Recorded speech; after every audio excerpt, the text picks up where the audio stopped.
Ezra Levant here at CPAC. Well, you see so many great people. Like I say, it's my Twitter feed come alive. Everyone I follow and I'm a fan of, I get to see them in person, including Candace Owens, who is the Urban Engagement Officer for Turning Point USA. Great to see you again, Candace. It's so great to see you. I'm so excited to be here. Well, tell me, you were an official speaker. What was your message to CPAC?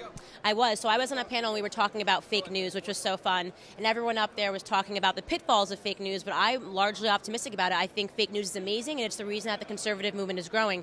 What happens when the media starts to lie on the American people or the Canadian people, right, is that you get a bunch of disenfranchised refugees that are looking for a new party that they believe in, and that's where we swoop in, and conservatives are winning because of that.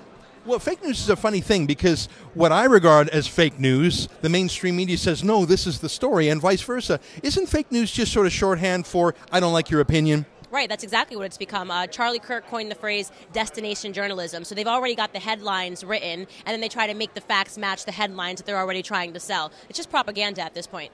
You know, I want to ask you a question. I mean, one of the reasons I love America is its love for freedom, and your First Amendment is so strong, it protects journalists.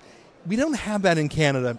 And so a couple of weeks ago, our Prime Minister said that he wants Facebook to crack down on fake news, and if they don't, he will.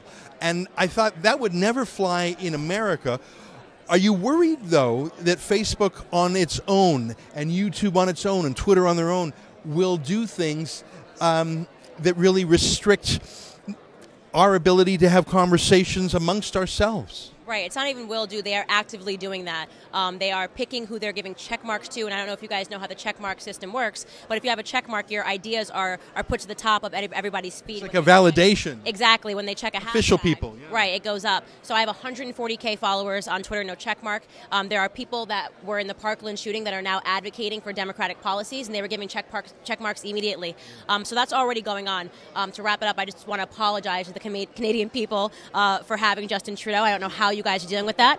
We call that a female president over here. Oh. Yeah, absolutely awful and embarrassing. And by the way, it's mankind. Okay, that's right. Candace, it's great to see you. I'm so pleased that you fight the fight. You've got that happy warrior spirit. Give us a word of encouragement in Canada. You've got Donald Trump. You're shaking things up down here. Turning Point USA is doing amazing work. In Canada, sometimes it feels like we're behind enemy lines. If you had one thing to say to Canadians who love freedom, what would it be? Just to find your voice. For people that don't know, I started making videos 6 months ago, and I just spoke on the main stage at CPAC. It's all about coming together and understanding that the power will always be in the hands of the people if the people are willing to come together and fight corruption. So that's my one message, is get involved and fight the good fight. All right, words to live by. Candace, great to meet you again. Awesome. Keep up the fight. Cheers. We're at CPAC. It's a giant conservative conference in Washington, D.C. I got to say, I've seen some Canadians here, though. Hey, if you want to see all our videos from CPAC, go to TheRebel.media/RebelCPAC.